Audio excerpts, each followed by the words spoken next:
Thanks again, sir. Great remarks. As our panel comes to take their seats, this panel brings together a wealth of experience and diverse perspectives on land forces. The topic of discussion is ready, lethal, and resilient, generating ready armed forces. To moderate this discussion, we have Lieutenant General J.D. Johnson, U.S. Army retired, Vice President of Government Solutions and Strategy, GM Defense.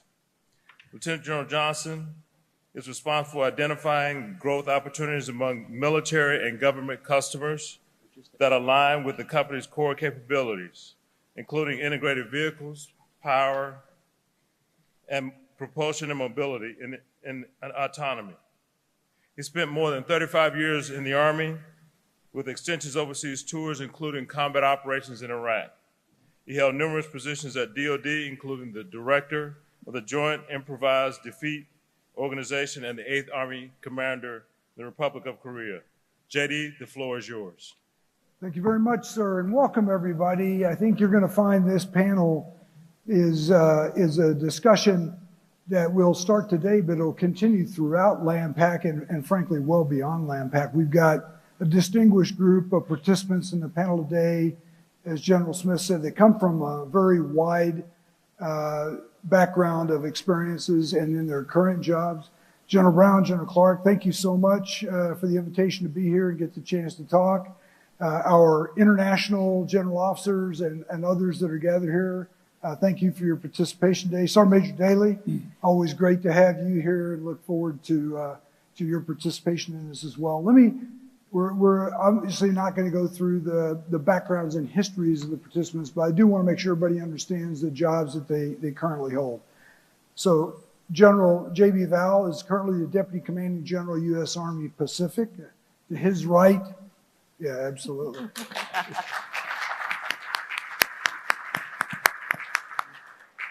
To his right is General Jim Glenn, Commander, U.S. Marine Corps Forces Pacific.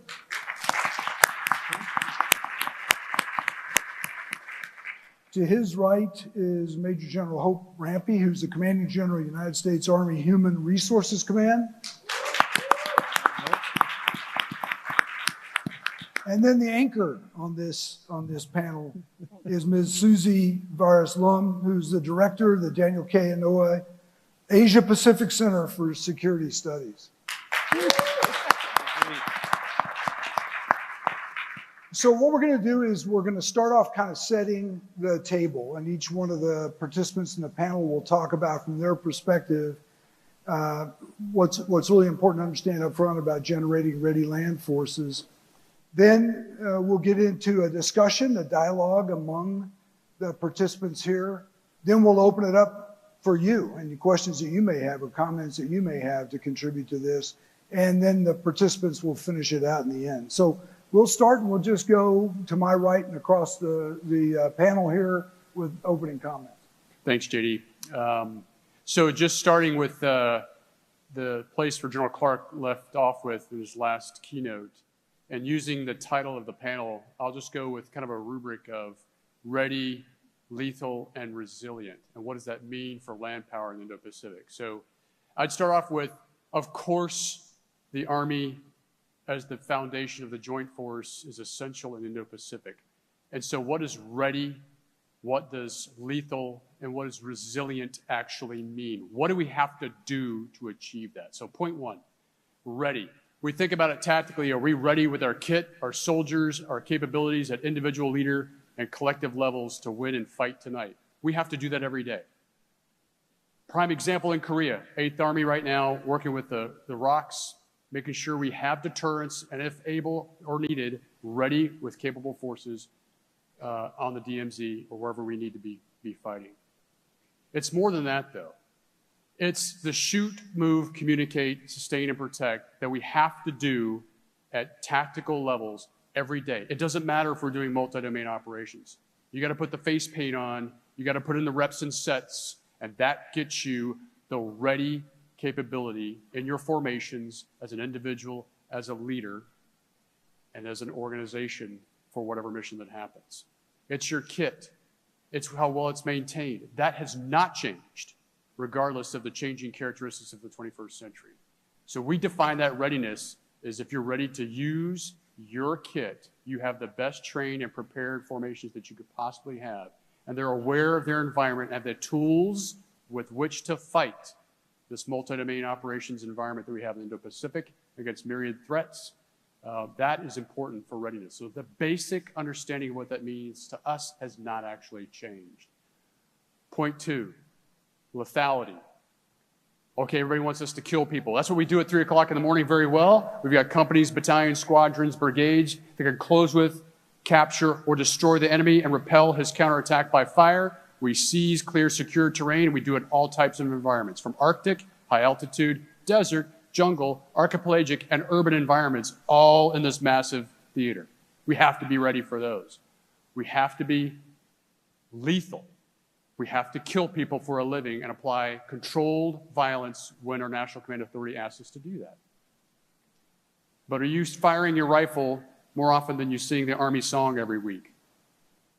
Probably not. Are you shooting, moving, communicating as often as you need to be to practice those capabilities at the tactical level? Are you lethal? At the operational level, we're providing capabilities inside of USAPAC.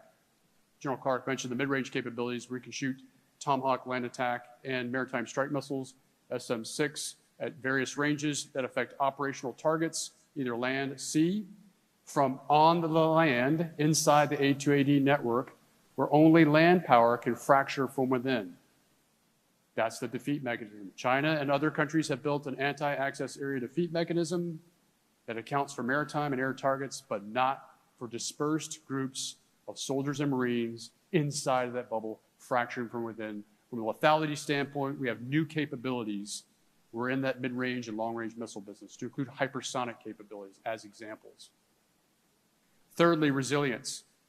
I'll start with a vignette. I was at Lalo Airfield in northern Luzon a few weeks ago as part of Balikatan, where with one field of view, I have 2 C-130s, engine running offload, engine running onload, Marines, Army reservists for surgical resuscitative detachments, Army aircraft out the wazoo, lots of Chinooks and lots of Blackhawks at this farther northern airfield, projecting combat power and air assaults across open water 150 kilometers away to Bosco and Ipayat Islands.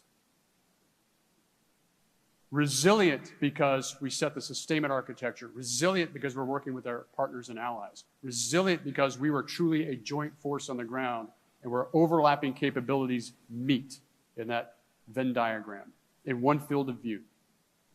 And oh, by the way, our friends in the PRC and the PLA Navy put 12 surface combatants against us with CV-17 and auxiliary general intelligence gathering, just watching what we were doing, knowing that that's important. That's ready, that's lethal, and the resilience that we have to have in the theater. The last thing on resilience I would tell you, and you had the sustainment experts talk earlier, is we're investing in the sustainment architecture with pre-positioning, with our distribution nodes from Japan, from Philippines, from Australia, from Saipan, and from Singapore, to be able to have pre-position capabilities for us. We have options. We're all about optionality, not pinning our bosses and command authorities into a corner. And USAPAC is very invested, understands the lessons from Ukraine of protracted conflict, sustainment over time. We have to be able to have the endurance and stamina as a formation to help the joint force. Thanks. General Val, thank you very much. General Glenn. So if you follow General Clark and General Val and you're going to talk about ready, lethal, and resilient, what else do you say? Yes? I mean, absolutely. I'll talk a little bit about it, but I want to start with Sergeant Major Daly and General Brown and AUSA, all the organizers, all the folks that put energy into making this happen. Thanks for inviting a couple Marines, some that'll make noise, some that'll, just good teammates.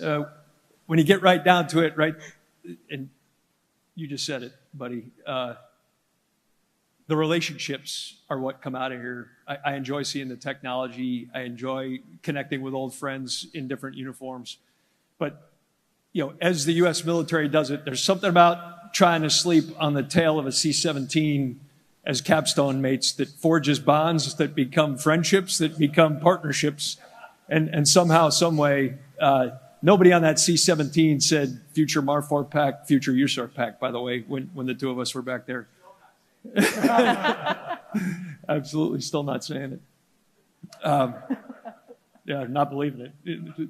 Anyway, just really thankful for the opportunity to spend some time with you both this morning on a panel and over the course of the next couple of days. A lot of good friends in the audience, like-minded folks, and I think just to neck it down to kind of the ready part, first and foremost, and General Clark said it. We've been after this transformational journey. You call it transformation in contact. Got a great brief yesterday from the 25th IDCG. Updating, we're in year 5 of it. And I'll tell you what I've learned from what we call our campaign of learning. It starts and ends with the Marine and the soldier. The kit matters to a point, and then it doesn't. And no matter what we field, no matter how we field it, you know the deal. We're going to get feedback that says, that thing sucks. And I'm going to keep it and break it and tell you how to make it better. But if you give me another one of those again, we're going to have a problem. And so from a readiness perspective, that's what's keeping us sharp enough to say lethal, absolutely. What did Admiral Paparo? Capability and will.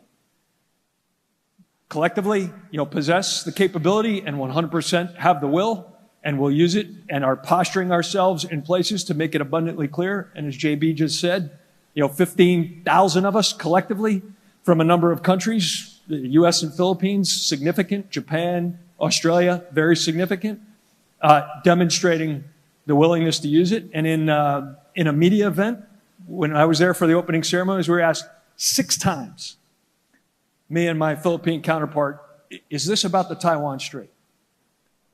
And you can imagine that we're not really in a position to answer yes or no. What we said was, this is about honoring the mutual defense agreements between our countries.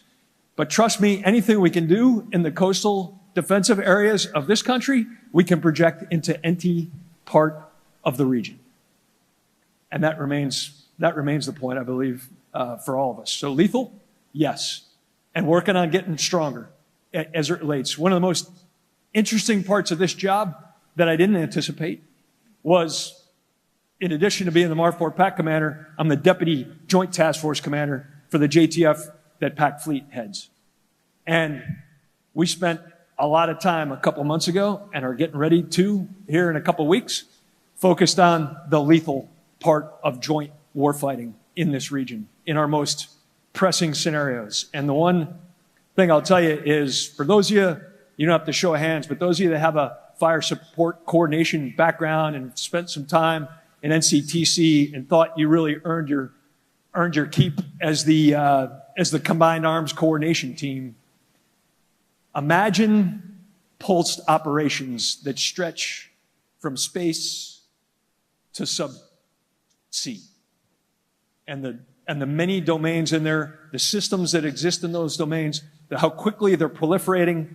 For our industry partners, words that you never thought would come out of a grunt's mouth, the data transmission layer and interface, I barely know what those mean, but I've become acutely, right? You were on the panel this morning, I see you shaking your head over there, absolutely.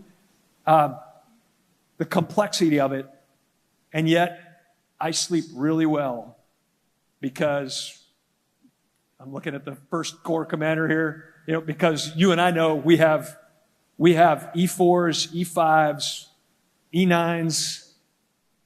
Give credit to a couple warrant officers and some captains and majors that bring tears to my eyes with their technical knowledge of things that I don't want to learn any more about. I don't think I have the capacity to absorb much more of it, but I'm just grateful that this is the joint force that is figuring out how to close kill webs. And boy, I don't want to be on the other end of this. And I pray that those paying attention to us decide they don't want to be on the other end of it either. Resilient. The ability to stand the stresses and withhold. Because you hit so many great ones, I'm going to highlight one. And AUSA, you talked about it this morning, taking care of our families. Like, to everybody out there, thank you. Governor Green this morning, everybody else, this line of work we know takes an immense amount of sacrifice. And without organizations like AUSA, or in our case, the Marine Corps Association Foundation, without a bunch of other enterprises, hard-hitting uniform members, spouses who commit to, when you get right down to it, that's from where I sit every day, that's where the resilience comes from. We'll take care of the equipment. We'll take care of the soldier, airman, sailor, Marine, Guardian. We'll take care of that part of it. It does take a team, but taking care of the families. The resilience. I was talking to mine last night, and just super grateful for all that organizations like yours and others do to contribute to that resilience, so that the folks that we have the privilege of leading every day are focused on exactly what we need them focused on, which is the first 2 points that we've all made. So look forward to your questions. Thanks. General Glenn, thank you very much. General Rampy. All right, thank you. And again, I echo my thanks to AUSA and to USRPAC for the opportunity to be a part of today's discussion. And really, I just want to talk about readiness, kind of highlighting what it means. And the Army is about people, and we don't have readiness without people. It is our primary platform. You can't have a lethal warfighting capability without a soldier. And so really, when we look at soldiers and what we've provided over the last 250 years, that people placemat is changing, that landscape is changing in how we manage talent, how we retain, and how we recruit, both now and for the future force. And so as we celebrate 250 years of service and we think, how do we continue to deliver warfighting capabilities when we're at a point where our active component in strength is the smallest it's been since 1940. At the same time, our global demand is increasing, and yet the Army always delivers. But how we deliver becomes more important right now, and we do that through precision and priority MOSs when it comes to recruiting, when it comes to retention, and also in our manning guidance. I might not always be the most popular person in the Army because I get to assign people or not assign them to some units. But through that precision, it allows us to focus on where do we need to have ready soldiers, right place, right time, right specialty in the right unit in order to face our adversaries. And we continue to deliver. And so I look forward to the discussion on how we continue to contribute to that readiness discussion, how that lends to lethality when we look at our priority MOSs, but also when it comes to managing that landscape, and it comes to choice right now. And a lot of times we want to say, hey, you go where the Army sends you, but we also have to get them in the door. And so when it comes to getting someone in the door, it's offering opportunities that no other place can offer like the Army. And that is showing through choice, you too can contribute to the readiness in defense of our nation and continue to tell the story and be part of the next 250 years. Thank you. Thank you, General Rampy. And Ms. Vares-Lum, please. No, thank you. Thank you so much. And thank you, General Clark, General Brown, and all of our distinguished panelists here. I just want to echo something that you've all said. General Clark, you talked about people, partnerships, capability, and all of you highlighted how that's so important, especially personnel, on creating a ready, lethal, and resilient force. I would say that the most important part of capability is not just the kit, like General Glenn said, it's the people. And investing in our people, we know that professional military education is critical. And sometimes we have to look at how we do this. And I would say about 30 years ago, a warrior and statesman, Senator Daniel K. Inouye, also Captain Inouye, Medal of Honor recipient, said that we needed a place, and many of you in here have met him and know him. I see you nodding your heads. That there needed to be a place where we bring together U.S. allies and partners from the Asia and the Pacific region and beyond to come together to talk about those key critical issues that you heard General Clark talk about. How do we create these partnerships? And just as an example, we have 16,000 alumni after 30 years. So if I may, General Brown, ask the audience, how many in here are alumni of the Asia-Pacific Center for Security Studies? If you don't mind putting your hand up, and if you could just look around in this room alone. No, thank you. Thanks for showing that and demonstrating that just in this room, and that's throughout this region. He had this vision that we would invest and that we would have this model that's very unique, that's very agile, able to address those issues that were talked about this morning by Admiral Paparo.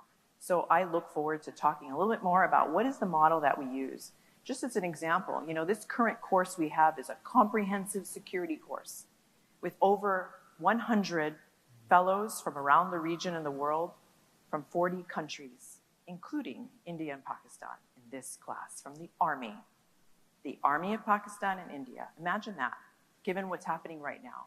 What a great opportunity for them to talk about how do they view the solution sets, what's happening right now. And so how do we solve problems? How do we create critical thinking? How do we imagine not just having the sage on the stage impart knowledge about South Asia, Southeast Asia, the Pacific Islands, but you have the people in that group who are from that region, who can talk about it together, who can give their input. And that's what makes the special secret sauce of the Asia-Pacific Center for Security Studies. And I know you all want to sign up now. You can check out our website. Thank you. Thank you very much. Well, first off, I think you can see the wisdom AUSA had in bringing this group together, coming at it, this discussion from so many different perspectives. So let's dig a little bit deeper. And I'd like to go to General Glenn right off the bat. So MARFOR PAC has adapted its operational approach. And can you talk about the initiatives that you've got underway that gets after these issues that we've been talking about in MARFOR PAC?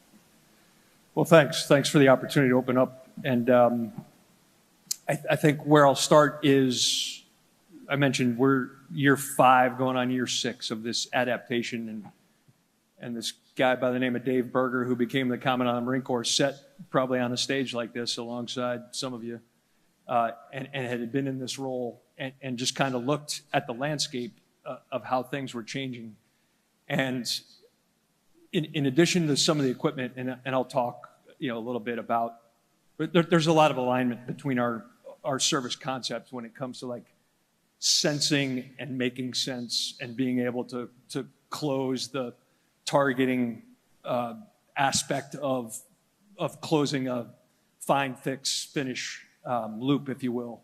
But the notion that if you could be sensed, you could be targeted, as our adversary had studied all that we had been doing in the Middle East for all these years, and had concluded that the first thing we had to do was make some decisions about the size of the unit and how that unit would operate just as a service, let alone as part of a joint force.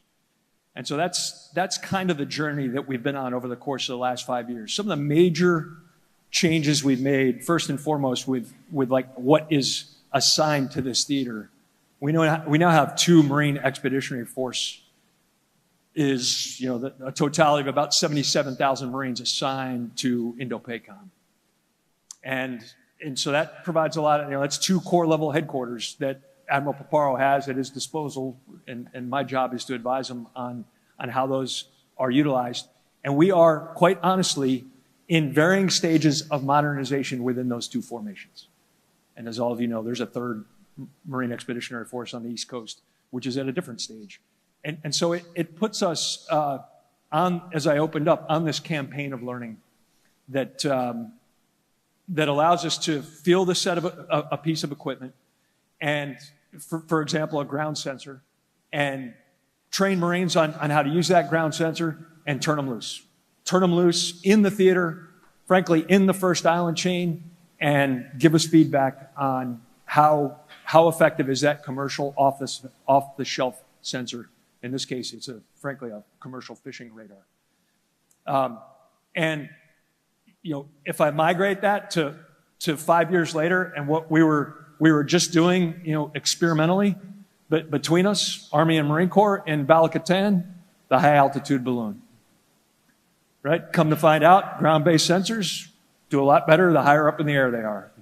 Like, I don't think it took a Marine infantry squad to figure that out, but that's kind of some of the feedback given what we gave them in the first place and where we find ourselves collaborating, sharing information and feedback. So that's one thing. Then what those formations are, right?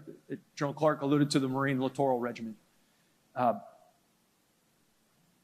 No regiment in the Marine Corps prior to this time had its own inherent, for example, air defense and tactical air control element, the ability to handle a set of airspace. And for all the reasons you can imagine, now they do. And not only do they possess that, but again, not strikingly dissimilar for how the MTTF has navigated its way. They also possess an increasing capability from a cyber perspective and a growing awareness informed by space-based operations. And I'll stop there to say that while we envisioned some of that as it began 5 years ago, some of it wasn't realizable. Like the space-based operations and the expertise, at least in our service, didn't exist yet. And thanks to cooperation, thankfully, between the Joint Force, Army and Air Force specifically, and with the creation of the Space Force, that has proliferated very, very quickly. And for those of you that haven't touched in a while, I will say, like cyber and space, much faster than what I would categorize as decades of progress to get us to where we need to be in the electromagnetic spectrum, the EW world, which is another capability that now fielded down to a layer of contact that is really meaningful, that frankly has just, back to my point about fires control, battalion commanders today now have to think through, and for my teammates to the right, I'm setting you up for, I think where we're now catching up as a service and we're really making some strides is in both our assignments and our education and training, where folks aren't just getting this through on-the-job training, which is frankly what it had been for probably the first 2 or 3 years. Now we have systems that are producing folks with knowledge and a set of experience that allows us to plug them right into these formations and be impactful. And I'll stop there. Yeah, General Val, can you build on that a little bit? Talk about USRPAC and how USRPAC's positioning to build ready. Absolutely. To riff on this, and I'll start with acknowledging we have some multi-domain task force commanders in the room, and probably the father of the multi-domain task force, Bob Brown, from 17, shooting missiles at PMRF with 17 fires. I remember those days. Was an abstract concept for multi-domain battle, we called it at the time. But likewise, experimenting, innovating at the tactical and knife edge of freedom with a bunch of things. Now, the Army did have space, the Army did have cyber capabilities, but at one point we were going to assign an attack aviation battalion to this thing. So we've gone through some organic organizational design and redesign and innovate, find out where we are today with exquisite space, cyber, electromagnetic information operations capability resident. Where the MLRs differ from the Army's MDTF and complementary contributions. MLRs, Jim, correct me, helping the surface fleet through key terrain, working for the fleet, getting to where they need to go. The MDTFs are more of a theater strategic capability that has strategic weapons and tactical capabilities that help the Joint Task Force or the Joint Force Commander fracture open those A2AD bubbles in a much more broad way. So there's a complementary capability that we have with each other. But very, very similar. We talked about the campaign plan for USRPAC. You know it as pathways. Please leave the room today and take the word exercise and strike through it. That's not what it is. It's about interoperability with our partners, our complementary, synergistic, compounded combat power that comes from our allies and partners in the land power network. And that campaign provides human, technical, and procedural interoperability. And so we're talking about the innovation that First Corps and down trace units and the MDTFs are doing. They're working with allies and partners, working through issues. You'd think in this theater, after so many years of doing this, we could talk to each other and share data. This is not NATO standards. We have bilateral information sharing agreements that we have to work through that are somewhat challenging. and we're still not there yet. But we've got, at the tactical edge, soldiers in our transformation formations, particularly 25th Infantry Division, and our multi-domain task forces are filling requirement gaps that we have at the edge. We at USAPAC are trying to help them through what we have as a concepts council, the only one the Army has at the Army Service Component Command level, to tie and bridge the S&T environment and acquisition with the requirements from the tactical and operational units, bridge that gap so we don't have a 15-year acquisition program for something we can field within a year or two. Example one, we have a huge ISR gap in medium-range ISR for the brigades. We've got to be able to see out to more than 100 kilometers to do targeting with the munitions that we have. Think HIMARS. We can't see that far to shoot that far. That's pretty dumb. We have a capability that's lethal, but it ain't lethal if you can't see it, detect it, track it, target it, hit it, and then assess it, and then reattack. We've got capabilities right now that 1st MDTF and 3rd are fielding forward in the 1st Island chain that has days and days of loader time, 30, 50, 100-pound payload capabilities. We're providing that input back to Army to accelerate those programs. So working within the system, accelerating from the bottom up ideas, top down refinement is where we think we found a sweet spot and are working at. The Army's transformation initiative just recently announced and supported by the Secretary of Defense directing the Army to focus on multi-domain task forces innovating at the cutting edge is very reinforcing and supportive of the efforts to where we can help General Clark organize its formations with support from the Army that's supportive of our innovation and creativity forward, and then feeding that back into the system so we can have industry that has technologically competent solutions, rapidly accelerate that fielding, fail fast, learn fast, go at it again, and so we hit that cycle much faster than did we hit milestone B, did we hit milestone C. Those are still important. I'm not advocating something different. I'm just advocating something inside of that. We found success there from our soldiers, our Marines on the ground figuring this out. Last vignette, so it hits home. There was something called an EFP, still exists, explosively formed projectile IED in Iraq. Copper disc, 5-6 inches, conical shape behind an explosive charge, creates a plasma of copper that goes through armored vehicles. Killed a lot of my friends and a lot of yours, or injured them. PIR, IR initiated. So it would find the heat of the engine of the car, the Humvee, and it would kill everybody in the cab. It took a sergeant in a motor pool one day to figure out if I weld an 8-foot metal bar on the front of my Humvee, take a 50 cal ammo box full of charcoal, light it on fire, close it, and then drive, I have 6 hours of heat in front of the vehicle. So we pre-detonated a lot of EFPs in Iraq. That didn't come from the Army. That didn't come from the acquisition community. That innovation, unfortunately, was founded on wounded, injured, and dead soldiers. We don't want to have to be in that position again, where the impetus to adapt to that challenge and that lethality from our adversary is causing us at the tactical edge to lose soldiers to learn. We'd rather do it now where we have the opportunity to do that. But the same theory exists. Have troops forward, working with science advisors and industry to accelerate the rapid pace of change to address that set of changing characteristics of 21st warfare. We are now in an era of persistent surveillance. You can be seen, you can be targeted, and that's hard for the enemy to go after disaggregated groups of Army folks. But it's not hard to go after platforms if you're committing the sin of concentrating your forces without the virtue of massing when you need to do it. So 2 really important points, lots of important points, but 2 that I'd like to draw on real quick.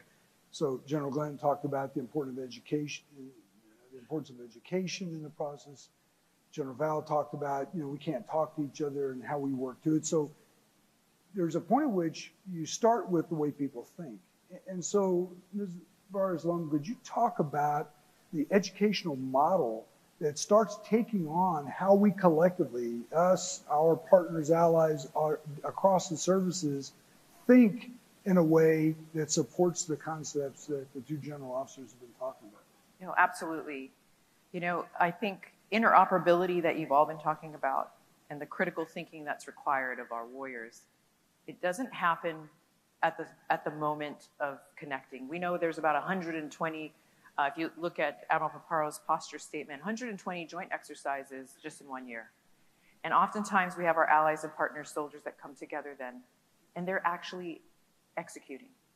When do you have time to stop and think and reflect in an environment that allows you to do so, that's built on trust? Because trust is built over time. And I think that is the model and the reason behind the Asia-Pacific Center for Security Studies. In a location here in Hawaii, at Waikiki, it was intentionally selected here because you've got the Indo-PACOM headquarters, you've got U.S. Army Pacific all located here. Within a 6-mile radius of that headquarters are all the other service components. So Hawaii made sense. It is a bridge to the rest of the region, so location, and also the type of recruiting that we do. So we educate with a very specific way of looking at recruiting mid-career leaders to high-end leaders. So we have that educate portion, are very looking at those future leaders, those future change makers, and those who are already in positions of leadership. And then, of course, connecting. You've all talked about the network, and that network is so critical, but again, that takes time. The ability to make that 5-minute phone call that took years to develop, that I know happens in here. I have heard many, many times that many of our leaders, and I believe General Clark as well, has met with other leaders, chiefs of defense that have come from the region and be able to have a conversation. And the commonality they have is this common experience here in Hawaii. And of course, empowering. So educate, connect, empower are the ways that we look at it. That empowerment comes not just from talking about the issues, admiring the issues. You know, oftentimes we just talk about it, but actually figuring out the solutions that are different for every nation. And what was amazing, this particular course, when we have the mixer initially, I asked them, what are you going to do your fellows project on? They're here for 5 weeks. They're living together in the hotel here in Waikiki. They're coming together, eating together, playing volleyball tomorrow together at Bellows. But it's those kinds of things that allow them to bond. But I asked them, and many of them, it ranged from developing cyber strategy and their cyber policy for their country to figuring out how they do organizational training in their army, in their unit, how they look at logistics, cyber policy, that seems to be a trend. And again, as I mentioned, a pretty significant nation, cyber space policy starting. And we also just sent a team to the Philippines for the national security strategy implementation that actually started at APCSS. So in this environment, you can create those solutions that you need. And that's, we hope to continue that. But that model of strategic recruiting, environment of trust, the non-attribution policy that we have has been very successful in allowing people to be very frank about how they view. I've had very frank questions about changing of US policy. How do we fit into that? But unless we can talk about it really frankly, I don't think that, you know, we can move forward in building that trust. And APCSS has been doing that for 30 years. And of course, the other piece is the alumni base. So strategic recruiting, amazing courses that help us have the perspectives that we need, and then the alumni base that's activated. Not just alumni wearing this beautiful lanyard. It's coveted, by the way. Not anybody can get it. You have to actually come through our courses. But it is that activation of alumni, communities of interest that we want to move towards. How can we build, you know, those who are in cyberspace, looking at emerging technologies like AI, creating those communities of interest? We want to activate those. And that's kind of in our strategy right now that we want to move forward. So that model is very effective. And we see it, of course, partnering with other professional military institutions. The Army War College, for one. They provide fellows with us, and they bring their international fellows as well and get to ask the very challenging questions in the non-attribution environment. Yeah, definitely. So it's interesting. Each one of you in a different way touched on the very sophisticated kind of people that we have to have in the U.S. military and with our allies. How do we get after recruiting the right people and then developing that talent to be able to do the things we've talked about here? Right, and I really think even before we worry about recruiting is how do I identify the talent we already have? Yeah. And I think we've struggled with that. And part of, I think, empowering is on a personal and a professional level. The Army now has a command assessment program, but that's just the beginning. So we've had different assessment programs, whether it's an Athena project or something that we've had down at the company grade level. But really, we're looking at that assessment ecosystem and how do we start that early and often throughout your career. So when you say, I'm trying to identify that strategic talent, I already have those knowledge, skills, and behaviors. Yeah. I have the data that I can screen for. You already have this resident in our Army.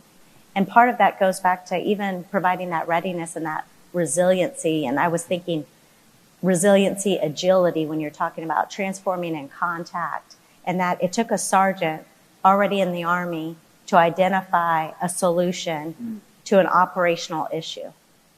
And where else is that sergeant in our force right now, and we just don't know? And so really looking at how do you identify and provide that feedback, both from a cognitive perspective, providing personal feedback, so it's not just about what I professionally can see at Human Resources Command, to provide you a list of those strategic thinkers that should be coming through and getting one of those cool lanyards. I'm going to try and steal one. But being able to say this is resident already in our Army and being smart about it, rather than right now I can name 15 different assessments and maybe 5 different centers that are focused on that. And what we're trying to do is, as we establish the assessment directorate at Human Resources Command, is pull that ecosystem together and be able to deliver not only battalion command, brigade commanders, command sergeants major, that I know here's their cognitive ability and here's the propensity that they have to lead that formation. But really, at the lieutenant, the captain level, at the senior non-commissioned officer level, who are those thinkers that are going to think outside the box, and not just because they want a cool lanyard, but they're the right person to have getting that type of education. I'd like to come back to you, Susie, and talk for a minute. You're a retired general officer. You've got a perspective. Talk a little bit about how the center is transforming based on your experience to, again, create the conditions necessary, educational conditions necessary to make the things we've been talking about here real. Yeah, no, thanks for that. And I can get you a lanyard. So, the whole of society, when you're sitting back, you realize we heard joint, we heard combined, we heard allies and partners, and the whole of society, interagency. And that's what we bring at APCSS, is that here, even journalists attend some of our programs. So having that ability, and many of our allies and partners do not have militaries, so they have border patrol, police. They come and join that conversation, and it changes the way in which our fellows take a look at the problem set, which I think is really important. And this idea of investing in those leaders, we've also shifted. Of the 16,000 alumni, 2,300 have become either prime ministers, chiefs of defense, service chiefs, deputy service chiefs, senior leaders. And we shifted a little bit. This second year, we've done the Senior Enlisted Leader Subject Matter Expert Exchange. I just share this because the majority of all of our forces, allies and partners, are made up of our enlisted force. And really for most of the 30 years, 28 years, it's been focused on not necessarily on the majority of our force, those who implement those concepts that our officers create. And we had an amazing group of 70 senior enlisted leaders in all of your countries and more. And we had SEAC Black come, Fleet ISOM, the senior enlisted leader at Indo-Pacific, conceived of this idea, as well as the senior enlisted leader from Australia joined us, and many of your other countries, Japan, all came. And I think it was very empowering when we shift and look back to be more whole of community in terms of whole of force, to look at where we are shifting, because we need to sharpen the spears of everyone, not just the officer leaders, but the entire total force. And so it's been great to kind of step back and be able to reflect and to understand that those non-governmental organizazations that sometimes do not get consulted until the point of necessity when you're on the ground, we need to do it beforehand. We need to have those conversations beforehand. And this is the time and place where we can do that. And I think that's very important. I want to just mention, it's just interesting. You know, we've had 57 defense chiefs. I just want to name these numbers. 115 chiefs and deputy chiefs of service, pretty significant, and 9 ministers of defense, you know, at APCSS. And that is the reason why the Secretary of Defense, Honorable Pete Hegseth, made his first address to the region, to our alumni, with hundreds of alumni from 63 countries from APCSS in March. And he gave a message that I think everyone was waiting, our allies and partners in the room, that America first doesn't mean America alone. It means that we need to invest in our allies and partners so that we can rise together. And I think that was so refreshing. But in that audience, also, we had interagency community members, people who needed to hear and understand the direction of the United States Department of Defense. And of course, many of you were there, and thank you for being there. But I think that's the perspective I come with now, and that joint interagency, I think, and combined, so critical and important. Well, that plays right into the first question we have from the audience. And so the question, and this really is for everyone, and we'll start off here with General Val. The question has to do with lethality through interoperability, and specifically focusing on allies and partners. There's a second part I'll ask in a minute, but if you'd start that off, and then we'll move it to the group. Sure, I'll take a stab at it. Lethality through interoperability. Yeah. Okay, if you take the 3 facets, human, technical, procedural, we've been talking human here of late, where you don't build trust at the line of departure. So you're more lethal if I understand my partners at the leadership levels that I work with. And so building relationships through pathways, the iterative, reiterative touch points we have with our partners and our allies is decisive to build that. Point 1. I'd say lethality through technical interoperability, if we get it right, helps us collectively share a sensor network to provide INW, to detect and to track, and to have distributed formations that, if we need to, could engage those targets. It's not just a stovepipe of US or a stovepipe of Japan or a stovepipe of Australia. If we were truly interconnected, truly interoperability with technical means, we would share common data. We have a common single pane of glass. And we could have ingested intelligence to make rapid information to our leaders and our commanders so they can help us and make the decisions necessary. I would think that's where we want to be objectively. We are not here yet. We have some other issues on classification that's just an excuse more than a reason that we've got to get through. And then lastly, I'd say procedural, just, you know, how do we plan the operations process? How do we execute current operations? How do we forecast for future operations and plans? Do we do it in a similar doctrine, in a similar way? Our South Pacific nations adopted New Zealand, Australian doctrine, which is a little bit different than US doctrine.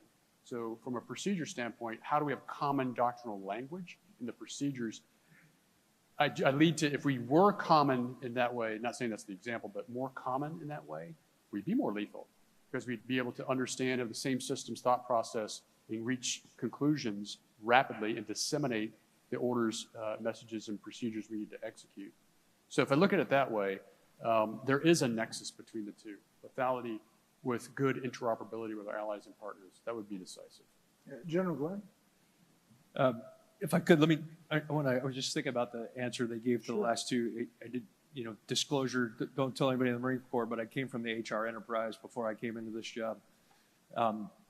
And maybe a blinding flash of the obvious, but what did we learn, not just in our transformed units, what did we learn from young Marines who were concluding their first enlistment? And the earlier you ask them, the more impactful it is. But if you ask them, do you enjoy what you do? Have you been exposed to something in the course of this year, 2 years, that perhaps you think you would be better at or would enjoy more?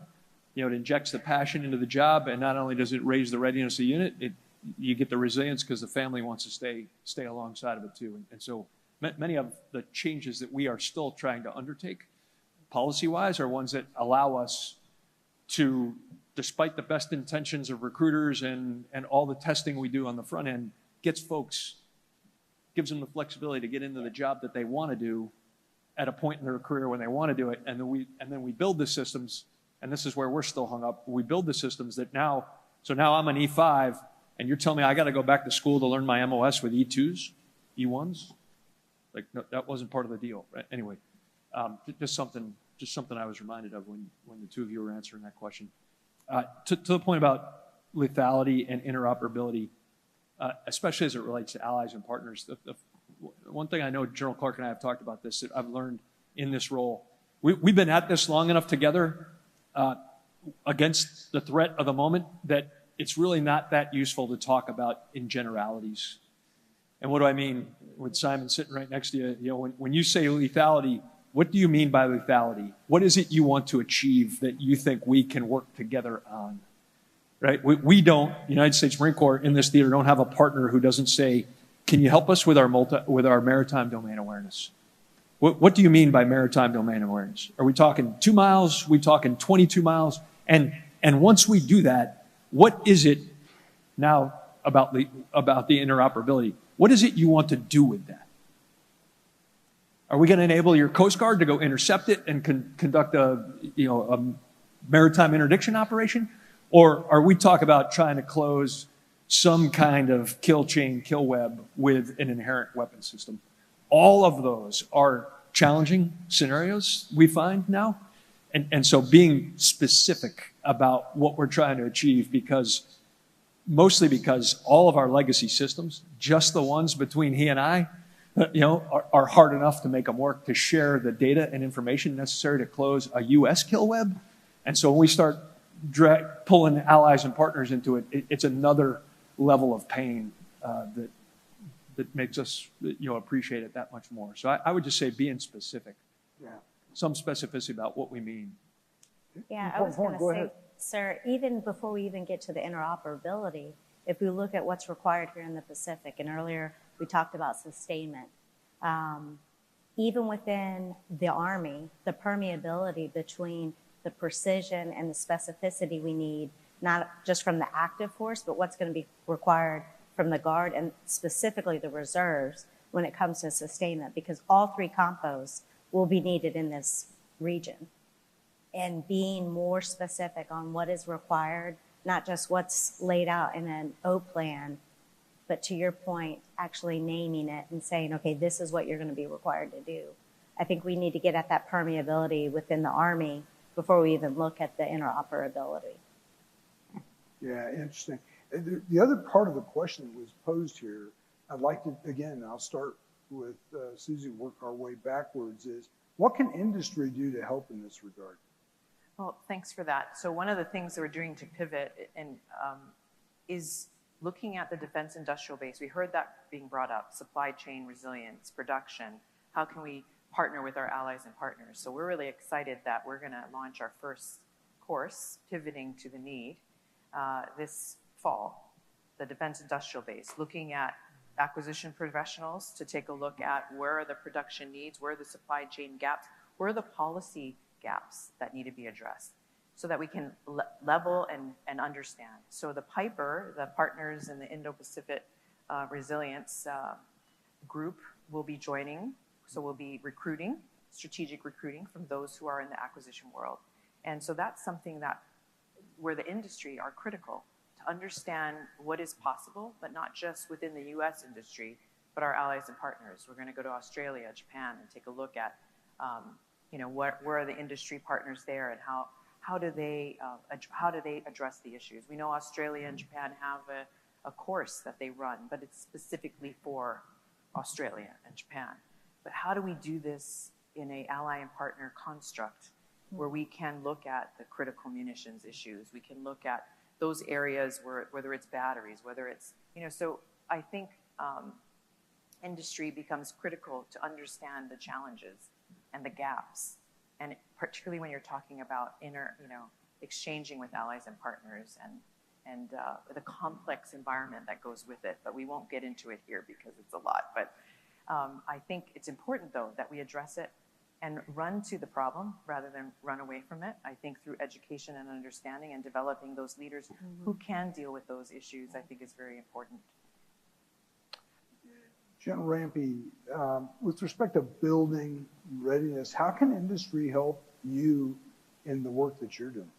Oh, I think in two ways. I'll talk systems and then talk people.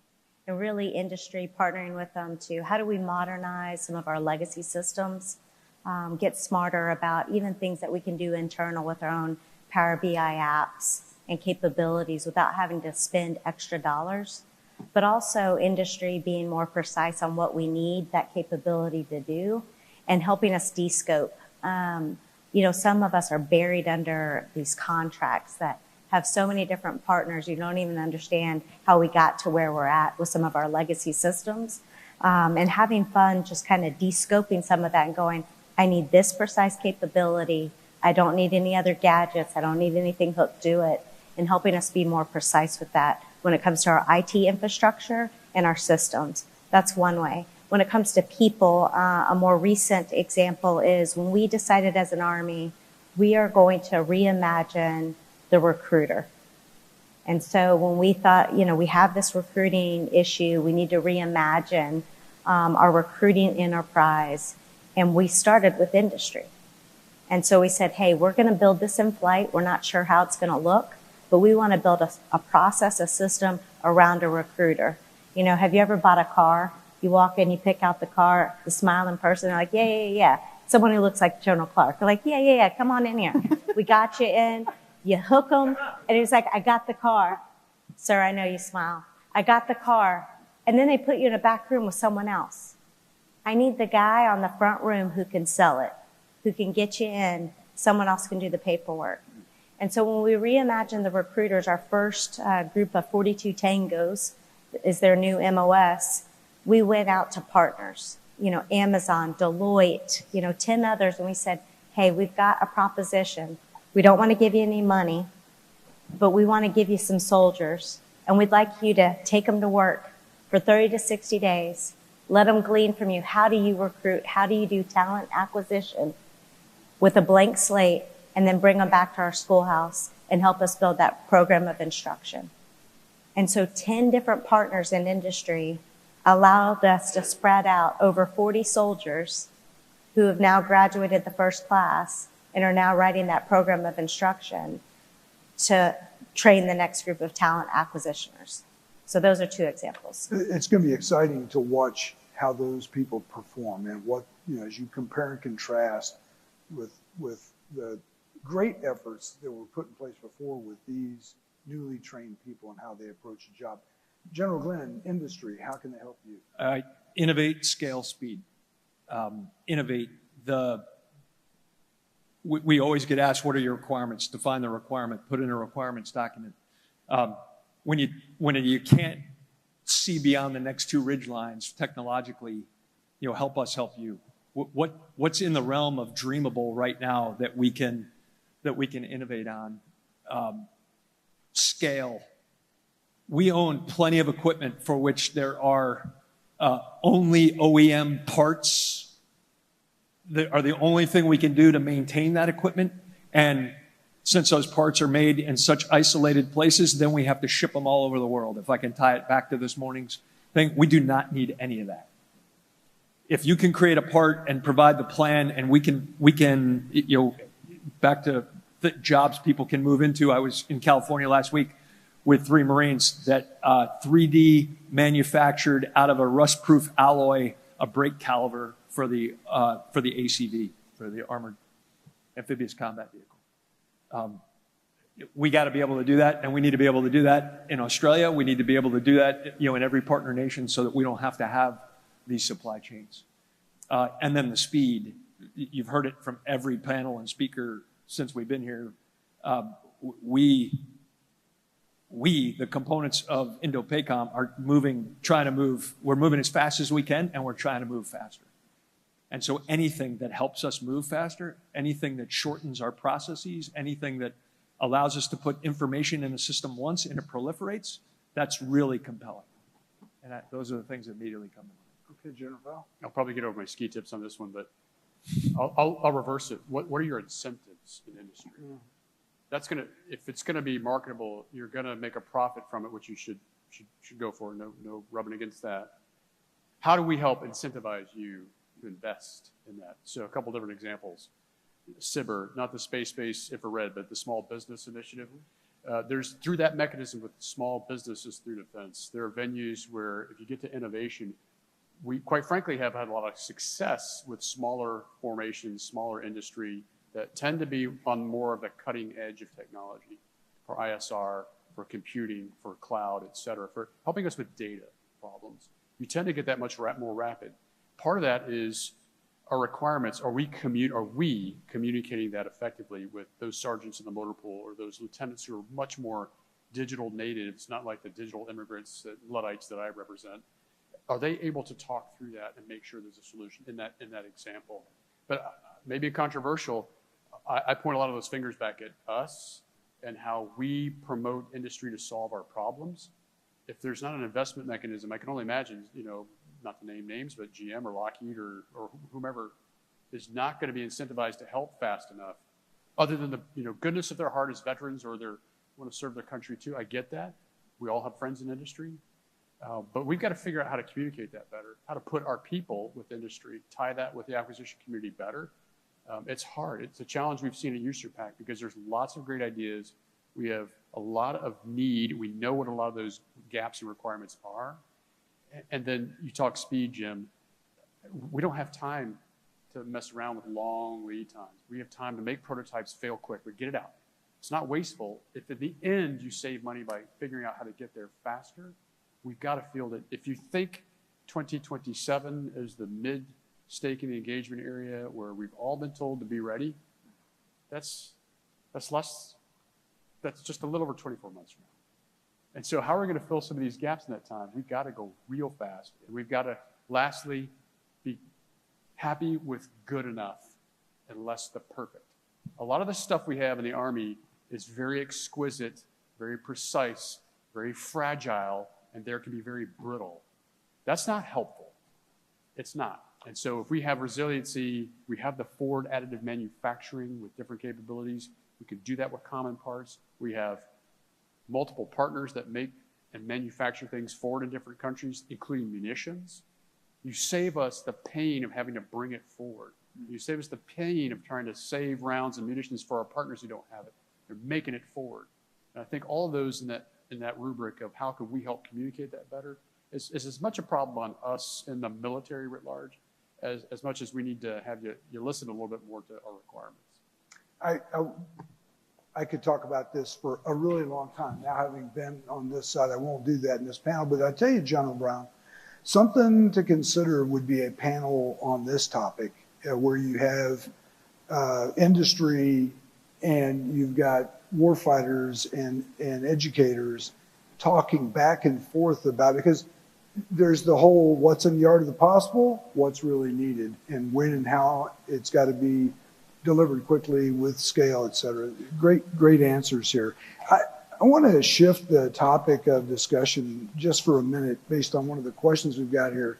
It has to do, we talk about readiness, but where in the world are you watching and learning as indicators of what you need to do differently to be more ready against threats, watching application of different technologies or different tactics, techniques, and procedures? And I'll start with you, General Val, and we'll walk back across. I'll start with two examples. Matt McFarland, First Corps Commander, and I both had the opportunity to command CJTF OAR. Having that privilege and being shot at by a lot of new systems that are mass-produced, very precise at very great distances, and can mass against you, which we had no great response for and still don't across from a protection scheme standpoint, is eye-opening when you have a surveillance strike capability that you put hundreds up if you want to. Why do you need a lot of cannon artillery when I can throw a lot of loitering munitions up, save time and space, and you've got a lot of time to move when something stays up in the air for a very long time? Or in offensive deliberate planning processes and deliberate strikes, you know exactly how to mass on that target. It's very hard for current defenses to stop some of that. We see that I had some experience with that, unfortunately, but you see that at scale in Ukraine, and where you don't have, within a 12-week cycle, is about as much technology advantage as you have. The innovation is so rapid forward, so rapid that neither side has a comparative advantage technologically. We're now flying drones with fiber optic cables to defeat the jamming schemes and mechanisms in the electromagnetic spectrum, which is pervasive. Both Matt and I saw that against our ISR in Syria and Iraq. It's pervasive. And so if you aren't hardened, you can't see, sense, and understand and have reliable data to make decisions to strike or to protect, just from the ISR scheme alone. So we're seeing those things. We're seeing the fact that in an era of persistent surveillance, if you mass your formations into a headquarters with any size or strength, it's going to die. The RF energy alone can be soaked up, and it looks so unique that we can strike it. That's a headquarters. I'm going to kill the headquarters. I'm going to go after the command and control systems architecture that controls the fight of my adversary. I'm going to do it all day, all night. If I can't degrade it, disrupt it, defeat it, I'm going to destroy it.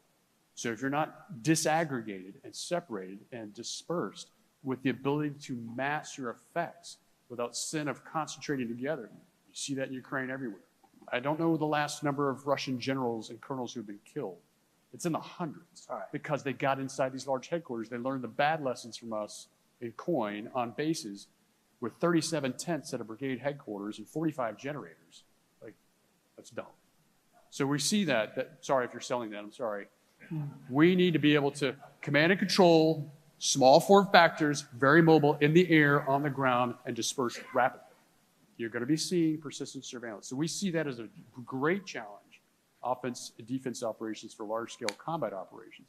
But we've got to go back to some basics to help us with that. Passive protection measures, digging in the earth, practicing our displacement drills, shooting and moving. Those things do matter to this day, and I think that helps. General Glenn, what are you watching? Yeah, because he did such a thorough job, I was sitting here trying to think about, giving you another, just a different perspective. Because of the nature of the littoral operational environment, we pay particular attention to partners and allies who have lived in these kinds of environments forever. So let's go out of the region, and there's plenty within, but like in the high north, the Norwegians, the Swedes, against a near-peer competitor, folks that have, the Russians who have capability in electromagnetic spectrum, and what kind of equipment, what kind of techniques, and all those folks are contributing to the Ukraine informational effort in terms of preparing folks. So I think that's one place where we pay close attention. The other one, just to call it out again, is in those locations, and because we live in this within the region, where folks are engaged, and Admiral Paparo commented this morning, the first fight's going to be in the cyber and space environment. I would argue that there's jousting going on far more regularly than most of us know.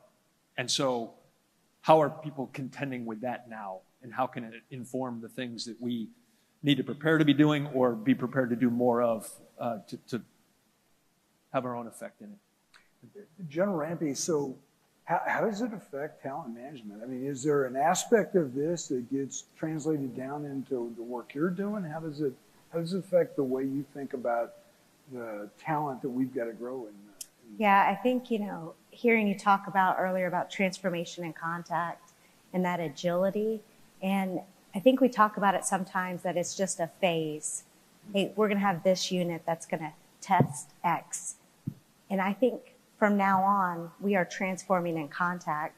It's not a phase, it's a way of life for our Army. And so then how do I help deliver the right talent that can affect that? And so that is leaning forward rather than waiting for an Army structure change.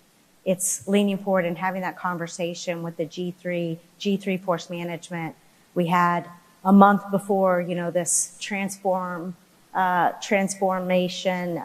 order that came out, and it's trying to see an issue before it's on paper. It's delivering readiness to the 25th ID here in theater before it's on paper. I'm changing orders and I'm sending 13 mics here, even though I have no structure to go against. because it's the right thing to do. And so it's leaning forward with that and understanding that transformation and contact is not just a phase, but it is a way, it's a way of life. And me having to go back to the Human Resources Command where hey, if there's not a line and block chart, if there's not a hole to put a peg in, how am I going to do that? Well, we're going to do it, and we're going to figure it out. And so it's how does industry deal with some of that? And how do we quickly find the data we need? What are those data elements? How does industry do it so quickly to really identify that talent that's out there, and maybe not the right MOS or the right rank, but it's the right person at the right time to provide that transformation that's needed. It's interesting how you kind of tied that back into the discussion of speed. You know, it's not something we've always related to our personnel development process, but things are moving so fast. If you don't think of it that way, we miss the mark potentially. It's all kinds of educational implications. Your thoughts? No, absolutely. You know, I think I like what General Glenn said, you know, the speed of combat, not the speed of contract, right? So it's the ability to address the issues. But with that, you have to understand the environment. And I think besides the educational opportunities of understanding one another, building those relationships, are the reflections that we get. Creating the environment so we can understand what our needs of our allies and partners are and how they're perceiving what we are doing and how we're doing it so we can adjust. I think that's very critical. We just recently had Maluhia talks run by OSD at the Assistant Secretary level with various countries in the region to get their views, very specific views. And General Glenn talked about the specificity of those views rather than maritime domain awareness. What does that mean? Well, information sharing that's more transparent. You know, a lot of these very specific things and asks and the range of capabilities and desires range drastically with 36 nations, 14 time zones. You're not going to have the same with those allies and partners. So understanding that complexity is this environment, educational environment, allows that if we're listening and if we're willing to take those reflections and share it out. Sometimes, you know, we go in, we understand it on an individual unit level, but I think we need to more broadly share this. So not just the U.S. understands it, but our close allies and partners, we're sharing this information. And that's one of the things that came out from this Maluhia talks is feel like we do a lot of activities together, but we don't close the deal. In other words, share that information at the end so we really understand what the needs are and really what's not helpful. And when you bring everyone together in a forum like this, or even at any of our organizations, at APCSS, we brought in Space Guardians from Indo-Pacific. And there's only a few of them there, really. But they said, wow, this is like the watering hole. I've got 35 nations right here. I can find out about the space condition or how each country is looking at space forces. Do they have policies? How do they view it? All in one place. And I think leveraging events like this where we can understand each other. That's why I think it's events like this where we can network and understand and share those reflections out are important to the educational process. So first off, I told you it's a rich topic, and you can see across this panel the many ways you could come about this and answer the questions of how you achieve readiness. Let's go one last thought for about a minute from each one of you. And General Val, if you'd start. Sure. In the pursuit of excellence, there is no finish line. So we keep striving to provide better capabilities in the hands of our soldiers and leaders so they are more lethal, they are more capable.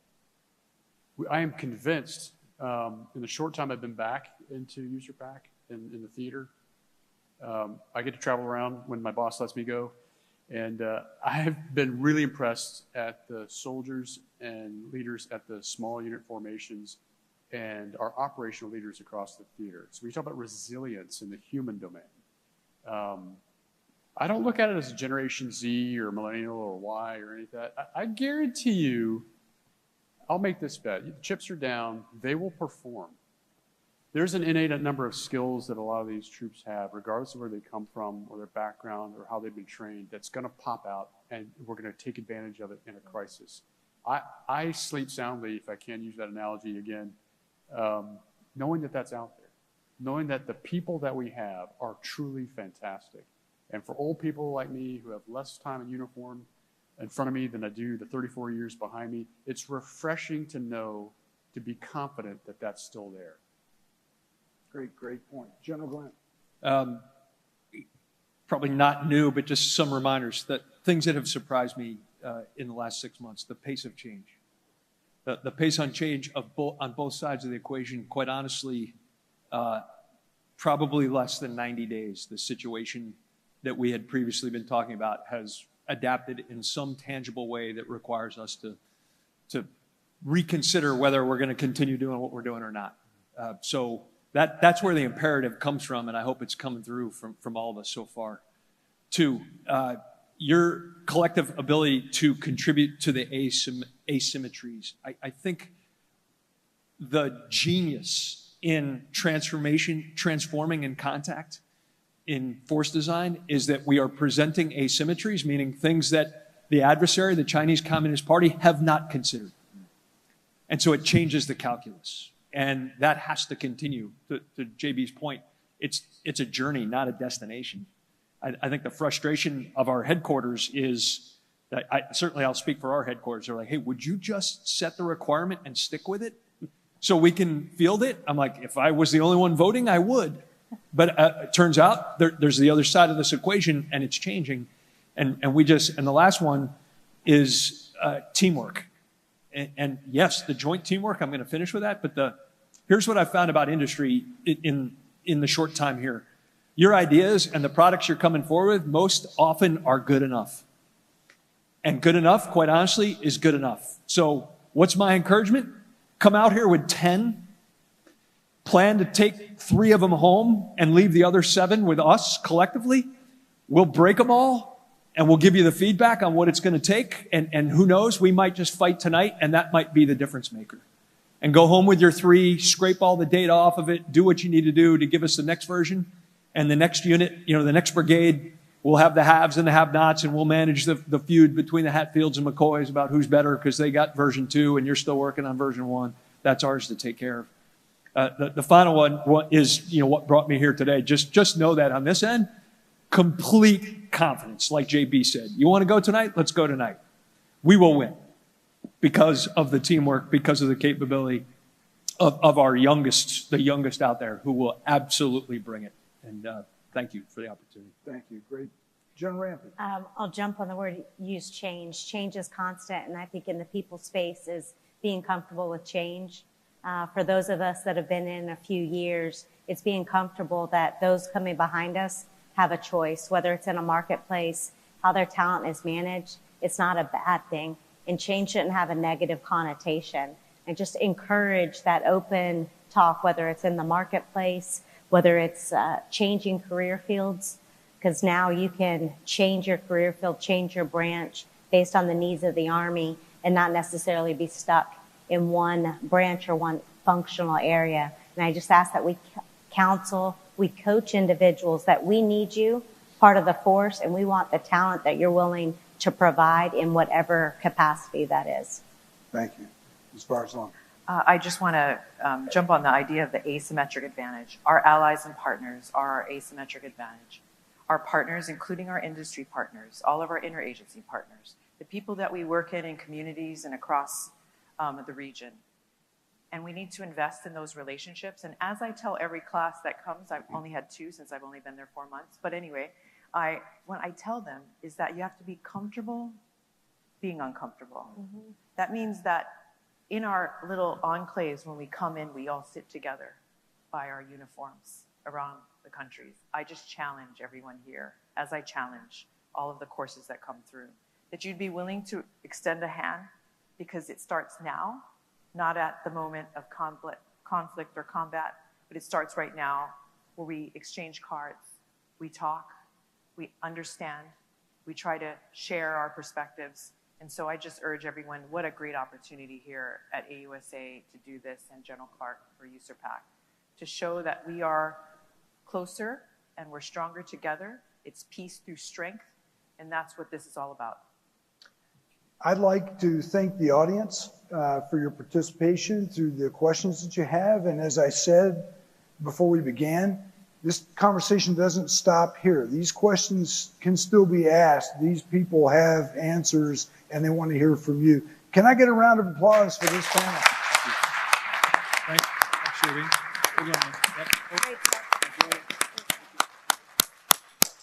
JD, you were right. This was an all-star panel. I'm going to tell you, in 12 years of LANPAC, this is the best panel I've seen. Unbelievable. So let's hear it again for the panel. Tremendous job.